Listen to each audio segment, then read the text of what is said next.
Qué especial verlos. Mientras estaba aquí sentado decía qué privilegio estar aquí, qué privilegio ser un discípulo, qué privilegio cantarle a Dios, qué privilegio escuchar su palabra. Amén. Pero también qué gran privilegio poder predicarla, qué gran responsabilidad.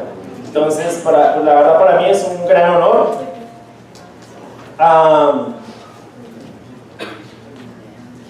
Quiero hacer un anuncio, bueno, buenas noticias, ¿no?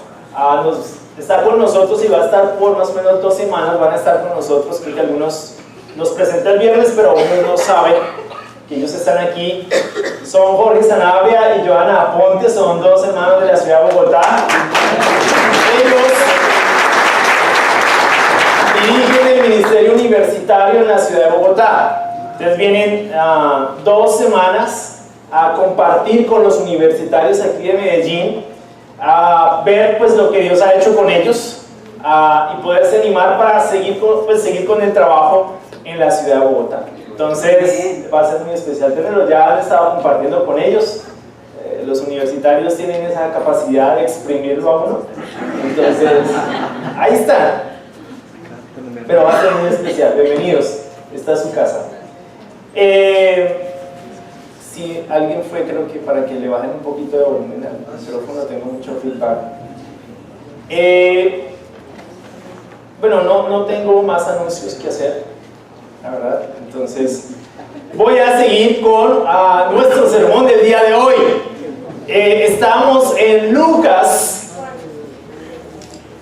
¿En qué? En Lucas, ¿no? Escuché Juan.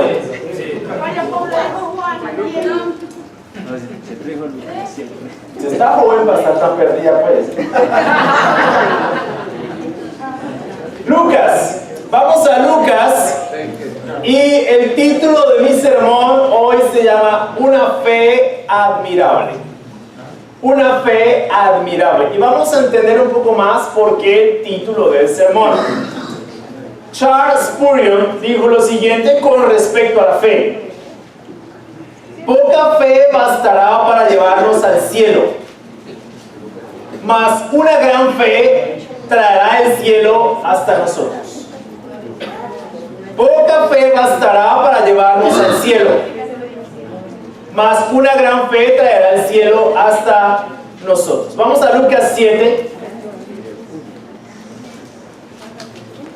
Como es costumbre, pedimos el favor, apaguemos nuestros celulares o dejémoslos en silencio para escuchar con atención la palabra de Dios. Y obviamente por respeto unos a otros, por respeto a Dios, vamos a tenerlos apagaditos o en silencio. Y también vamos a estar concentraditos, ¿no? Amén. Lucas 7.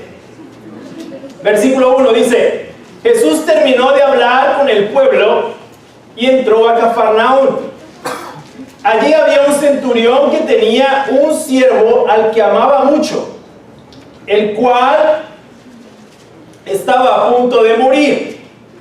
Cuando el centurión oyó hablar de Jesús, envió a unos criados de los judíos para que le rogaran, a unos ancianos, de los judíos, para que le rogaran que fuera a sanar a su siervo.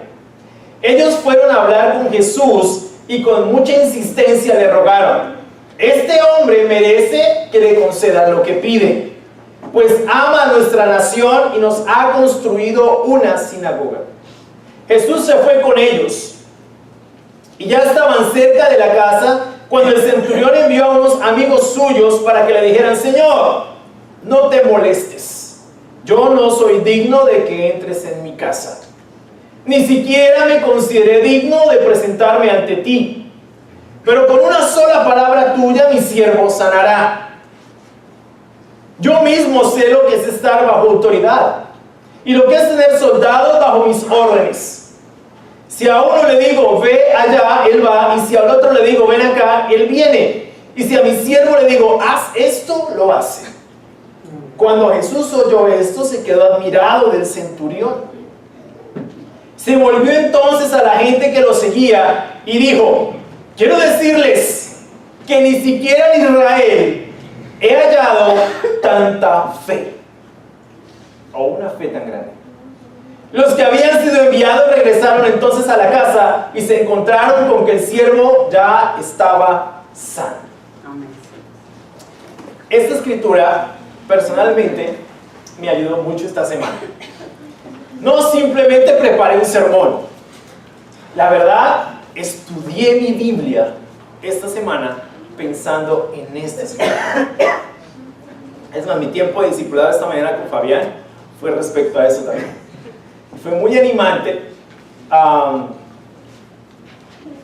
trabajar en este pasaje, porque habla de la fe, pero no la fe a la que de pronto podemos estar acostumbrados por nuestro trasfondo cultural. La fe más asociada a la magia que a la fe. ¿Sí me explico? Fe en Dios. No una fe sin norte, sino una fe profunda en Dios. El tema de este pasaje yo lo resumí en la admiración y el asombro de Jesús ante la fe de un centurión romano que le ruega sanar a un siervo suyo que amaba mucho. La verdad, lo que se resalta aquí, objetivamente hablando, es la admiración de Jesús, el asombro de Jesús. Por eso el título de mi sermón, una fe admirable. Definitivamente la fe del centurión romano es algo que ha quedado como un tesoro para la iglesia. Son dos cosas, solo dos cosas sorprendieron a Jesús a lo largo de todo su ministerio aquí en la tierra. Solo dos cosas lo sorprendieron, solo dos cosas lo asombraron. Una, la fe del centurión romano. Y dos, la incredulidad de la gente en Nazaret. Esas dos cosas, a lo largo de su trasegar en este mundo, lo impresionaron de forma fuerte. Uno, la fe de este centurión. Pero dos, la incredulidad de la gente en Nazaret, porque allí no pudo hacer muchos milagros a causa de su incredulidad. Eso queda como un referente para nosotros. Ahora bien, pero ¿cuál es la naturaleza de esa fe admirable del centurión romano que asombró, o mejor, maravilló a Jesús? Porque conocer y profundizar en ese tipo de fe es definitivamente la voluntad de Dios. Indiscutiblemente es por esta razón que dicha historia aparece en la Biblia. Vamos a examinar qué tipo de fe, qué tipo de confianza fue la que impresionó a Jesús en la persona del centurión romano. Porque piénsalo, y yo lo pensaba para mi propia vida. Cuando estudiaba esto, ¿qué piensa Jesús de mi fe? ¿Le impresiona mi fe? Jesús podría decir lo mismo de mí. Oye, no he visto tanta fe en Israel como la fe de Orlando. Yo pensaba, ¿será que él dice eso? ¿Lo diría? De hecho, hay una escritura que es absolutamente perturbadora al final de los evangelios, en Lucas y en Juan, en Mateo, que dice que ¿acaso el Hijo del Hombre encontrará fe cuando regrese? Es interesante. Y si hay algo que, digamos, se ha ido diluyendo a lo largo de la historia del cristianismo, es precisamente la fe. La fe. Y la historia de este centurión romano es algo que queda para nosotros como iglesia contemporánea. Entonces, lo primero que vamos a hablar es yo vi tres cosas por lo menos. Vamos a hablar primero de una fe humilde. Versículo 1 al 7. Vamos a estudiar esos primeros 7 versículos.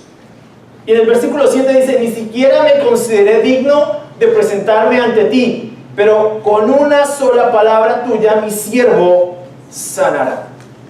Y antes de abordar esta primera característica de la fe del centurión romano, es importante tener un poco de contexto. Es decir, ¿quién era este centurión romano?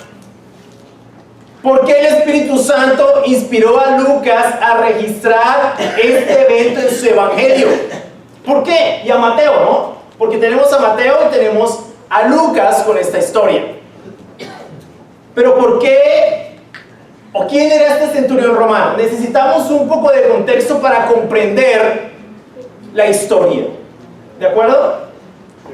Ok, entonces lo primero que voy a comentarles es lo siguiente. El mero hecho de que fuera un centurión indica que no era cualquier persona. El centurión equivalía entonces al tiempo de hoy a una especie de coronel del ejército. Los centuriones eran la columna vertebral del ejército romano.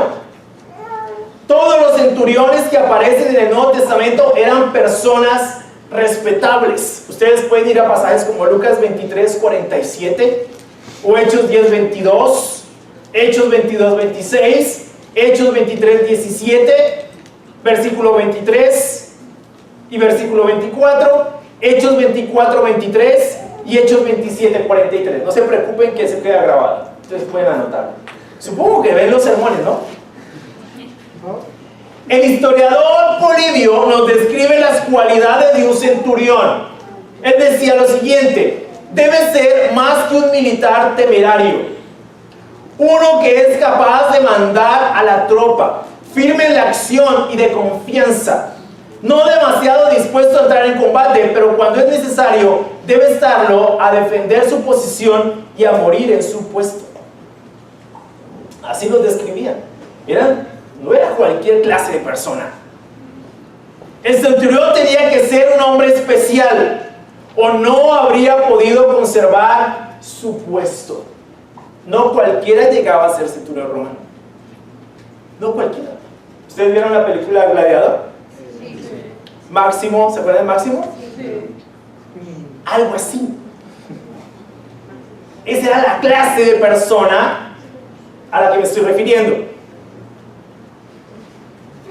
Dos, tenía una actitud muy poco corriente con su esclavo. Amaba a su esclavo. La escritura dice, el esclavo que amaba mucho. Y no era corriente esta actitud en los centuriones romanos con respecto a los esclavos. Y habría hecho lo que fuera necesario para salvar la vida. La ley romana definía al esclavo como una herramienta viva, ojo. No tenía derechos.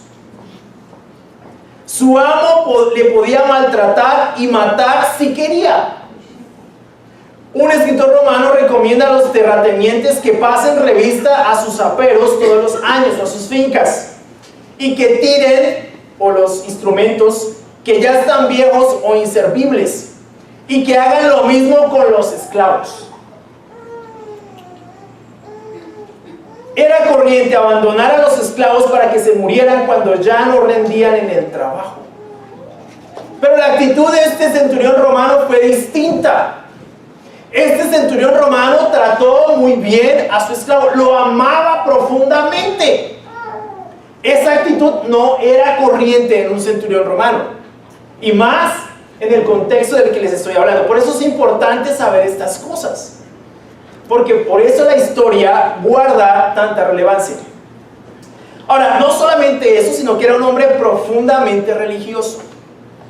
Tiene que haber tenido más que un interés superficial para construir una sinagoga. Recuerdan que estos ancianos le decían a Jesús: mira, es importante que ayudes a este hombre porque él nos construyó una sinagoga. Es verdad que los romanos consideraban que la religión era buena para mantener a la gente en orden. Ellos pensaban así. La consideraban como el opio del pueblo, como algo malo, y había que mantenerlos tranquilos. Augusto recomendaba que se construyeran sinagogas por esa razón. El historiador Gibbon dice que en una frase famosa: todas las formas de religión que existían en el Imperio Romano, la gente las consideraba como igualmente verdaderas, los filósofos como igualmente falsas y los magistrados como igualmente útiles. Pero este centurión no era un administrador cínico, sino un hombre sinceramente religioso. O sea, el interés del centurión no simplemente era complacer a los judíos con una sinagoga. Realmente él tenía un interés espiritual en la sinagoga. También tenía una actitud muy poco corriente hacia los judíos. Si los judíos despreciaban a los gentiles odiaban a los judíos. ¿Quiénes eran los gentiles? Los que no son judíos. O sea, nosotros, a no ser que aquí haya un judío. El antisemitismo no es nada nuevo. Los romanos decían que los judíos eran una raza asquerosa y consideraban su religión como una superstición bárbara. Hablaban del odio que tenían los judíos a toda la raza humana. Acusaban a los judíos de adorar a una cabeza de burro y de sacrificarle todos los años a un gentil. Es verdad que muchos gentiles, cansados de los muchos dioses y de la baja moralidad del paganismo, habían aceptado la doctrina judía de un solo Dios y la ética judía austera. Pero el trasfondo de este relato implica un sincero lazo de amistad entre el centurión y los judíos. O sea, no era con el afán simplemente de tenerlos aplacados. Realmente el centurión y los ancianos a los que envió a Jesús tenían una muy buena relación. Es evidente que esos ancianos apreciaban profundamente al centurión. Ahora bien, después de capitalizar todos estos elementos del contexto histórico del pasaje y con un poco más de conocimiento al respecto de quién era ese centurión y por qué Lucas, guiado por el Espíritu Santo, consideró esta historia como profundamente relevante, vamos a continuar analizando con más detalle la fe del centurión. Pero es importante saber esto. Si no, la historia queda como una historia más. Vamos a entender un poco más por qué fue que a Jesús le impresionó tanto la fe del centurión. Es evidente que la fe de este centurión era una fe profundamente humilde. El centurión romano reconoció la posición frente a la que se encontraba respecto a Jesús. No se consideró digno de que Jesús entrara a su casa y, como él mismo dijo, no se consideró digno tampoco de presentarse ante él. Es indiscutible que Jesús se admiró en gran manera de la humildad de este hombre. Es decir, no tenía por qué ser humilde. Es más, él pudo haberle dado una orden a Jesús de que viniera. Los rabinos generalmente se sometían a las autoridades romanas por conveniencia política. Obviamente Jesús no iba a hacer eso, pero el centurión romano no tenía por qué pensar de la manera que pensaba.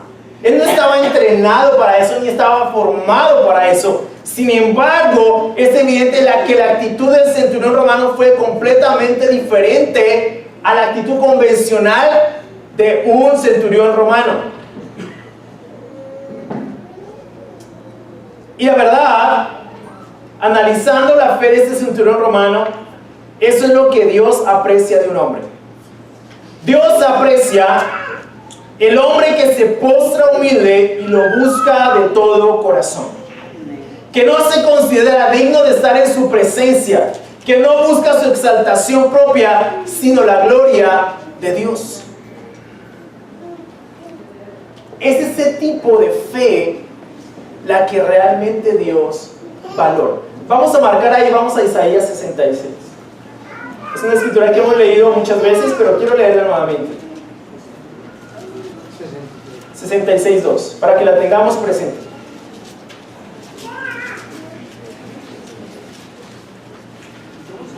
No. 66.2 dice: yo hice todo esto con mis propias manos y fue así como llegaron a existir. Yo pongo la mirada en los pobres y humildes de espíritu y en los que tiemblan al escuchar mi palabra. ¿En quién se fija Dios? En los pobres y humildes de espíritu que tiemblan ante su palabra. Dios se fija en el hombre que reconoce su pobreza espiritual, que reconoce su necesidad de Dios, que frente a Dios no es nada y que nada merece, que se humilla bajo su mano poderosa. Dios se fija en ese tipo de hombre. Vamos a Santiago 4:8. Vamos a ver varias escrituras el día de hoy. Santiago 4:8.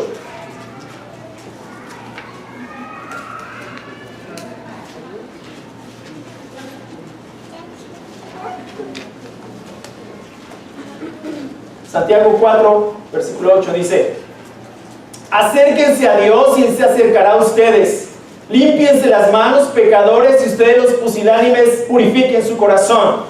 Lloren, aflíjanse, hagan lamentos, conviertan su risa en llanto y su alegría en tristeza. Humíllense ante el Señor y Él los exaltará. Humíllense ante el Señor y Él los exaltará. Este es el tipo de actitud que Dios espera en una persona que lo busca sinceramente. Un hombre humilde que reconoce su necesidad profunda de Dios. En Lucas 18:14, la historia del fariseo y el cobrador de impuestos es una historia muy similar.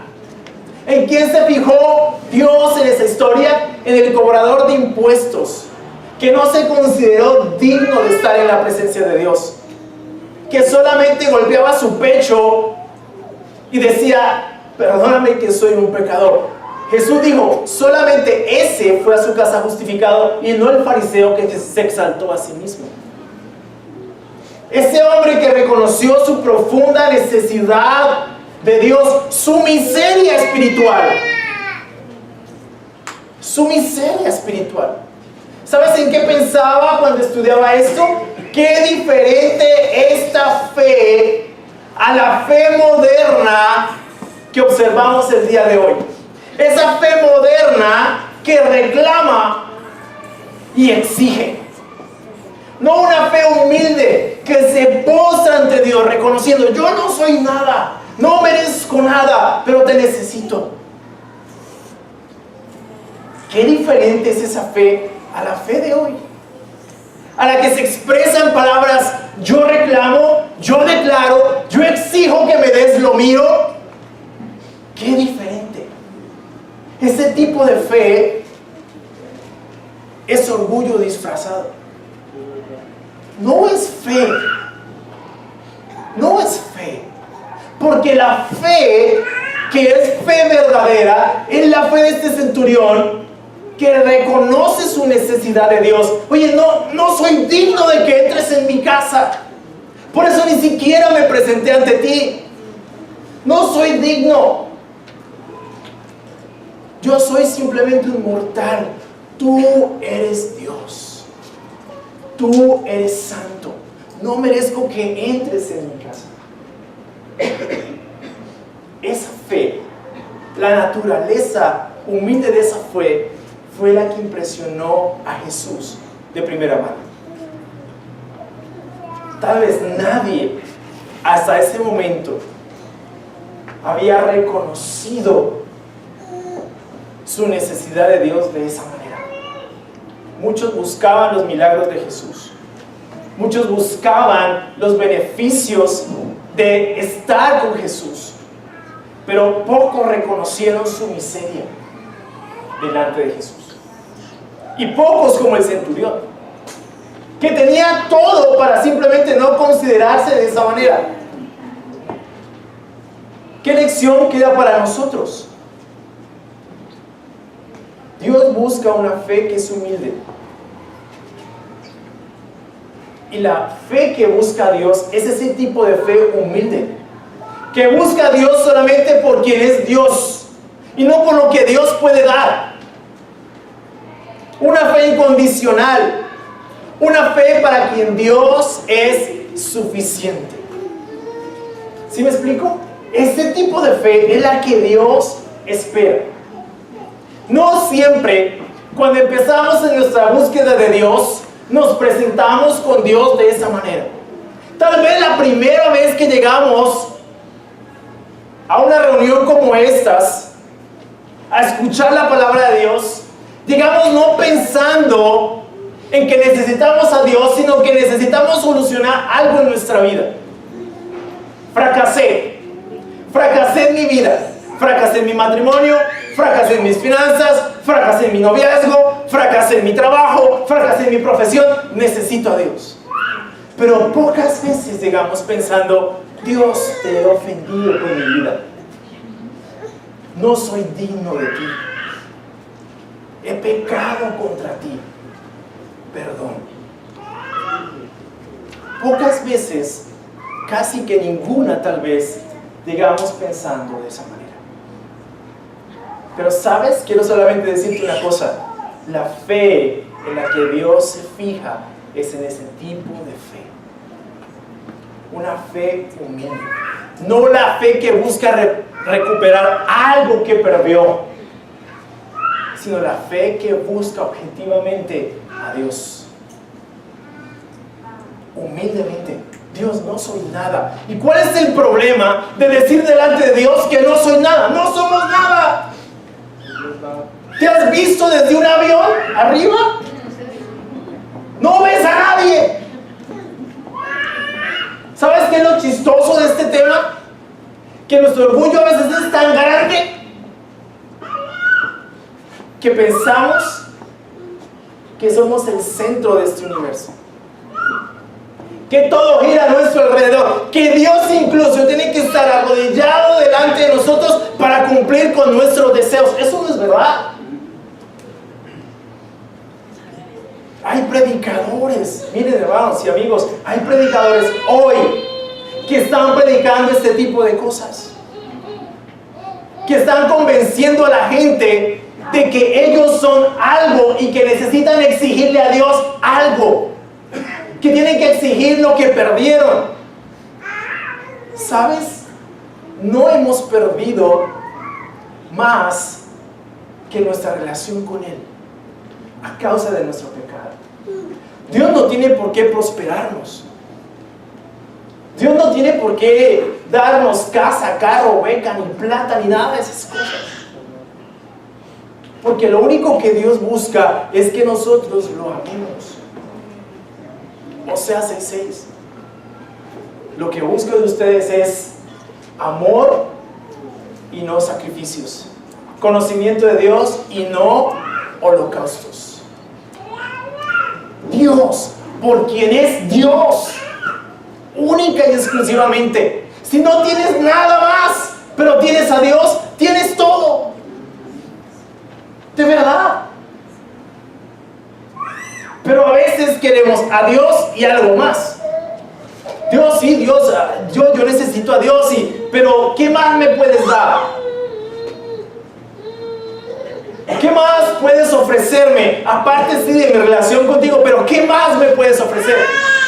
Una relación con Dios es todo lo que objetivamente podemos tener y todo lo que necesitamos realmente. Qué diferente la fe del centurión a la fe moderna. A la fe moderna que ofrece simplemente cosas, pero no el evangelio como está en las escrituras. A mí me llamó mucho la atención la fe de este hombre, su humildad, reconocer: yo no soy absolutamente nada, soy un simple mortal, yo no merezco que entres en mi casa, no merezco ni siquiera presentarme ante ti. Yo escucho historias raras de personas. Cuando alguien está enfermo o pasando por una situación difícil, he escuchado cosas como: mira, enójatele a Dios. Enójatele a Dios. O cosas como: ay amiga, estoy enojada con Dios por lo que te hizo.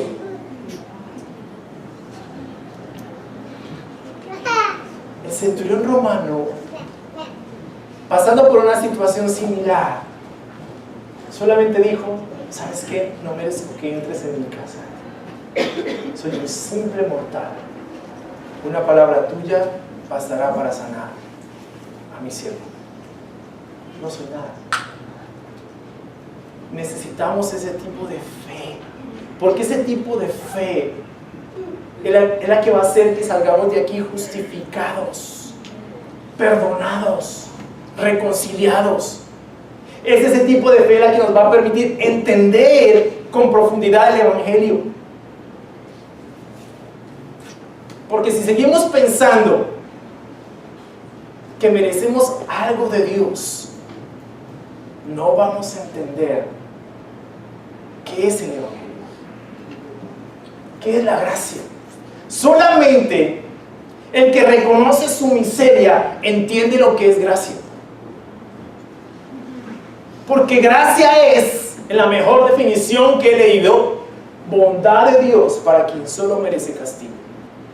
Si tú sigues considerando que eres buena gente, que eres una buena persona, que mereces que Dios te lleve al cielo solamente porque eres una buena persona y no le has hecho mal a nadie, no vas a entender lo que es la gracia, ni vas a ser justificado. Porque le estás diciendo a Dios que no necesitas eso. Tu propia justificación es suficiente. ¿No fue lo que hizo el fariseo? Ay, Dios, mira, yo no soy como estos cobradores de impuestos. Yo no soy como estos tipos. Yo sí soy buena gente. Yo ayuno 2 veces por semana. Yo doy la 10ª parte de lo que gano. Yo voy todos los sábados a la sinagoga. Guardo el día de reposo. No como nada impuro. Soy modelo. Yo merezco ir al cielo. ¿Sabes qué dijo Jesús? El otro fue justificado porque entendió quién era delante de Dios. Solamente una fe humilde, una fe de esta naturaleza, nos va a permitir entender el privilegio que tenemos cada vez que nos arrodillamos y oramos. Que solo ese acto es posible gracias a la misericordia de Dios. Podernos arrodillar y podernos entrar en su presencia. Solamente entendiendo o teniendo este tipo de fe, vamos a entender el privilegio que significa tener una relación con Dios. El privilegio que es orar. El privilegio que es leer su palabra. El privilegio que es ser un cristiano.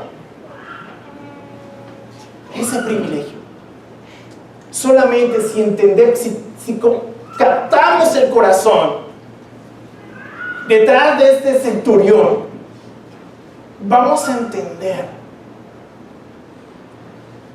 la gracia, la misericordia y el privilegio que tenemos como cristianos de una relación con Dios. Pablo lo entendió así. Pablo dijo, mira, todo lo considero basura. Todo lo considero estiércol. Y mira quién era Pablo. Todo lo considero solo por el privilegio de conocer a Cristo. Eso. La fe que es humilde estima como absolutamente valioso su relación con Dios. Cuando entendemos o cuando tenemos este tipo de fe, vamos a entender con profundidad por qué yo necesito leer mi Biblia y orar cada día. Porque es un privilegio. A veces nos sentimos más privilegiados de hablar con un ser humano que tal vez es muy famoso y muy reconocido, que el privilegio que tenemos de estar cada mañana en la presencia del Dios de la gloria. ¿Sabes? Tenemos esa posibilidad. La sangre de Cristo nos permite entrar allí. Imagínate.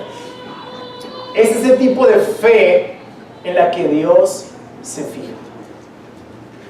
Lo segundo que impresionó a Jesús fue que esta fe de centurión fue una fe que reconoció el poder de su palabra. Versículo 7. Ni siquiera me consideré digno de presentarme ante ti, pero con una sola palabra tuya mi siervo sanará. Pero no solamente fue una fe humilde, sino fue una fe que reconoció el poder de la palabra de Jesús. Una sola palabra tuya bastará para sanarlo. Es evidente que la fama de Jesús y de su predicación había crecido.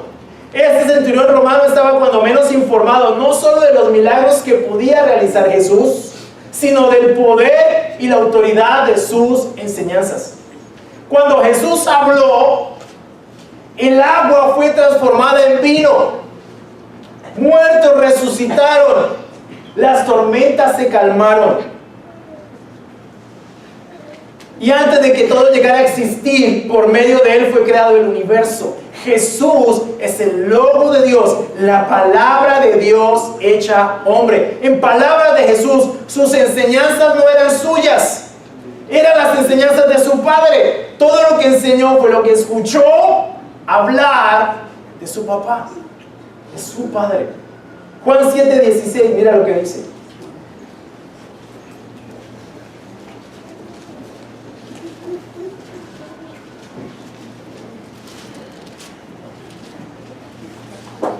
Juan 7:16.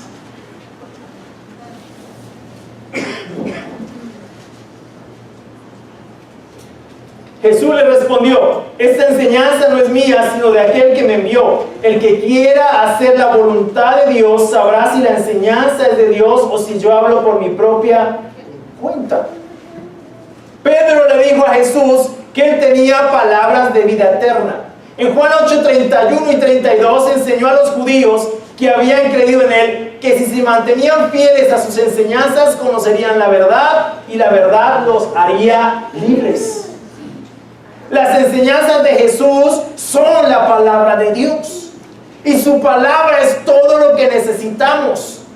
La palabra de Dios debe ser suficiente para el cristiano. Juan 7:24. Mira lo que dice.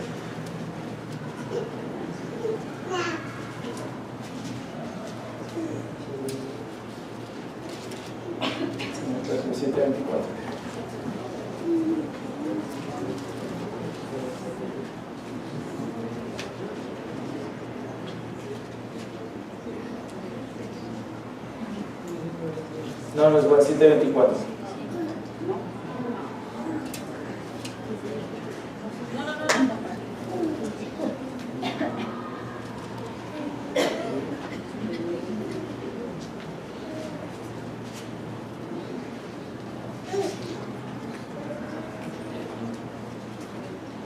Es Juan 7:15.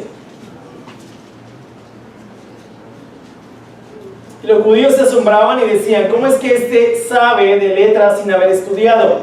Jesús le respondió: esta enseñanza no es mía, sino de aquel que me envió. El que quiere hacer la voluntad de Dios sabrá si la enseñanza es de Dios o si yo hablo por mi propia cuenta. El que habla por su propia cuenta busca su propia gloria, pero el que busca la gloria del que lo envió, este es verdadero y en él no hay injusticia.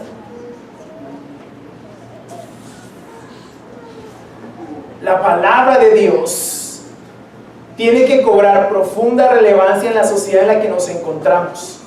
Porque esta sociedad es una sociedad que ya no considera como fuente objetiva de la verdad e intérprete objetivo de la realidad a la palabra de Dios.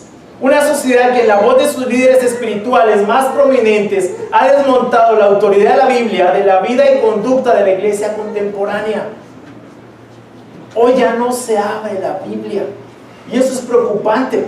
¿Por qué? Porque si la Biblia es la fuente de vida, de fe y conducta de la iglesia, pero la Biblia se cierra, entonces ¿qué queda para la iglesia? ¿Qué queda para nosotros como cristianos? Si esta Biblia, si esta palabra ya no es relevante para nosotros, entonces ¿qué queda para la iglesia? Entonces, ¿sobre qué base vamos a seguir caminando en nuestro cristianismo? ¿En qué vamos a depositar nuestra confianza? ¿A qué nos vamos a mantener fieles si la Biblia ya no es relevante? Y es preocupante porque líderes prominentes del cristianismo simplemente han sacado la Biblia a un lado, la han desplazado y ya no guarda relevancia. ya no es objetiva, incluso nosotros mismos muchas veces. Hermanos y amigos, cuando no leemos la Biblia, cuando no estudiamos la palabra de Dios, no le damos relevancia. Cuando simplemente es algo más en nuestros calendarios y de forma irregular la leemos, no le estamos dando relevancia. El mundo está influenciándonos continuamente hacia sus valores. Continuamente. Somos una sociedad consumista. Somos una sociedad enfocada en sí misma, humanista, profundamente humanista, hedonista, relativista. Los valores más importantes de la vida y de la fe, de la Biblia, ya simplemente no están allí. Como decía Isaías, a lo malo ahora lo llamamos bueno y a lo bueno lo llamamos malo.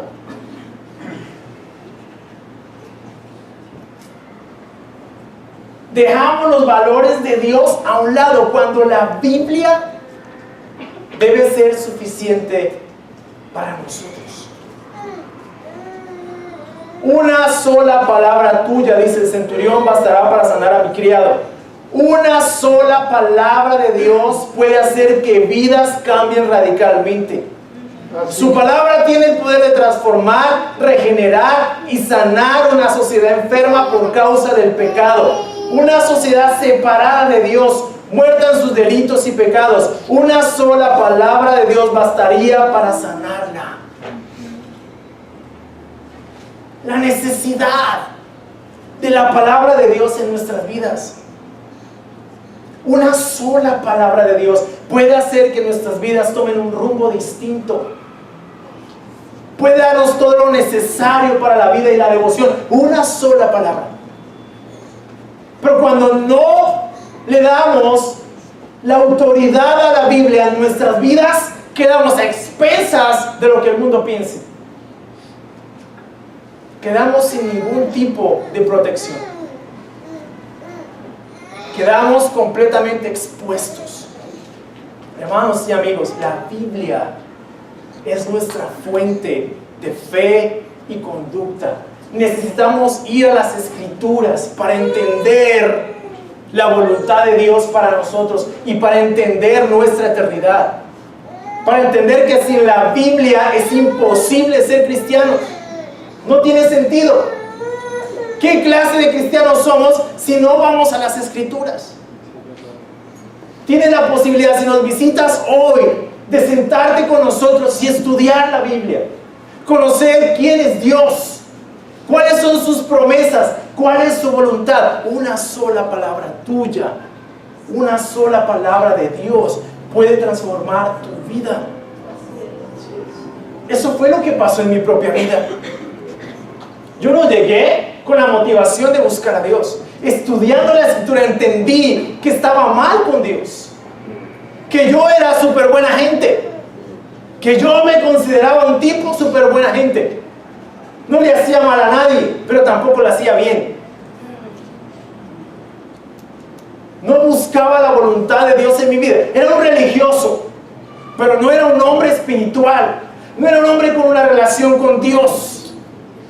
No entendía que mi pecado ofendía a Dios, porque a pesar de lo religioso que era, seguía en las mismas cosas. Seguía siendo inmoral, seguía siendo vicioso, seguía siendo mentiroso, seguía en las mismas cosas, pero era religioso. Solamente la palabra de Dios hizo que mi vida tomara un rumbo distinto. Deja que la palabra de Dios transforme tu vida. Siéntate y estudiamos la Biblia. Y te vas a dar cuenta, mira, esta es la voluntad de Dios para mí. Quiero hacerlo. Pero tienes que dejar a un lado tus prejuicios, tus presunciones. Y dejar que Dios transforme tu vida. Date la oportunidad de hacerlo. Ahora, no le estás dando una oportunidad a Dios, te estás dando una oportunidad a ti. Date la oportunidad, no solamente de arreglar los problemas en tu vida, porque ese es el otro gran problema que tenemos. No, necesito que arregles mis problemas. Bueno, La verdad, yo no puedo hacer eso.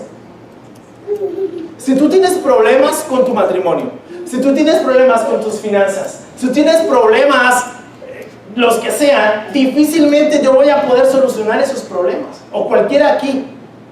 Pero lo que sí te garantizo es que tu vida va a ser transformada. Y después de que la palabra de Dios sea lo más importante en tu vida, vas a saber qué hacer. Vas a saber qué decisiones tomar. Vas a ser un hombre o una mujer sabia para tomar decisiones. Pero busca solamente a Dios y su palabra. Date esa oportunidad. Porque en la palabra de Dios hay vida eterna. Puedes transformar tu vida. Mira, todas estas personas que están aquí, la mayoría han estudiado la Escritura, han estudiado la Biblia y están aquí solamente porque estudiando la Biblia entendieron dónde estaban y su necesidad de Dios. Y van a seguir viniendo personas. Y qué increíble. Pero toma esa decisión, date la oportunidad de que la palabra de Dios sane tu vida. Amén. Y 3, fue una fe que reconoció el poder de su señorío. Mira lo que dice el versículo 8. Yo mismo sé lo que es estar bajo autoridad y lo que es tener soldados bajo mis órdenes. Si a uno le digo, ve allá, él va. Y si al otro le digo, ven acá, él viene. Y si a mi siervo le digo, haz esto, lo hace. Cuando Jesús oyó esto, se quedó admirado del centurión. Se volvió entonces a la gente que lo seguía y dijo, quiero decirles que ni siquiera en Israel he hallado tanta fe. No solamente es una fe humilde. No es solamente una fe centrada en la palabra de Dios, sino una fe que reconoció el señorío de Jesús. Es evidente que el centurión entendió el señorío y la soberanía de Jesús. Su explicación en el versículo 8 es contundente. El centurión entendió el evangelio. Lo entendió. Jesús es Señor. Jesús es Rey. Una palabra suya es suficiente para que órdenes sean obedecidas. El centurión mismo sabía lo que significaba estar bajo autoridad. Por eso es que es tan relevante. La vida de un cristiano está definida inobjetablemente por el señorío de Jesús en su vida. Un cristiano vive para servir y amar a Jesús hasta el final de sus días. Él es su Señor, Él es su amo, Él es su Rey. Somos propiedad, territorio del Señor. Ese es el Evangelio. Un cristiano no puede vivir lejos del señorío de Jesús, porque es propiedad de Él. Un cristiano no es dueño de su propia vida y no puede hacer con ella lo que le plazca, porque su vida le pertenece a Jesús. Romanos 14:8, mira lo que dice.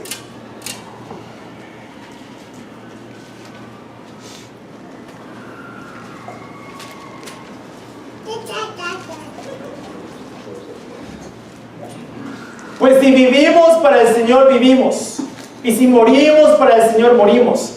Así que ya sea que vivamos o que muramos, somos del Señor. Norman Del Wright dice lo siguiente con respecto al Evangelio. El Evangelio es anunciar que Jesús es Señor. Señor del mundo, Señor del cosmos, Señor de la tierra, de la capa de ozono, de las ballenas y de las cascadas, de los árboles y las tortugas. Al comprender esto, destruimos la demoledora dicotomía que ha existido en las mentes de las personas entre predicar el Evangelio por un lado y lo que se solía llamar acción social por el otro.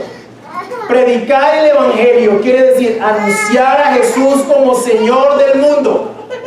Y a menos que queramos contradecirnos con cada pequeña cosa que hagamos, no podemos anunciar este mensaje si no nos comprometemos a que ese señorío sea evidente en todas las áreas de nuestras vidas.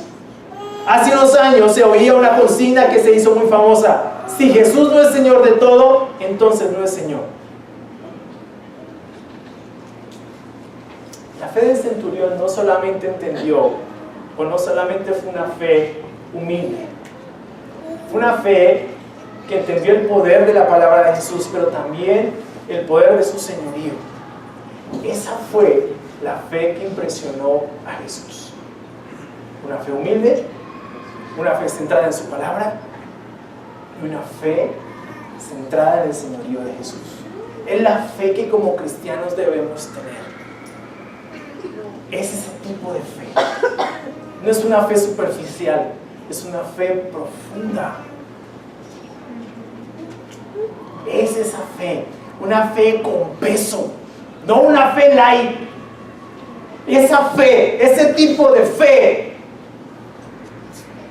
nos va a permitir tener convicciones sólidas como cristianos.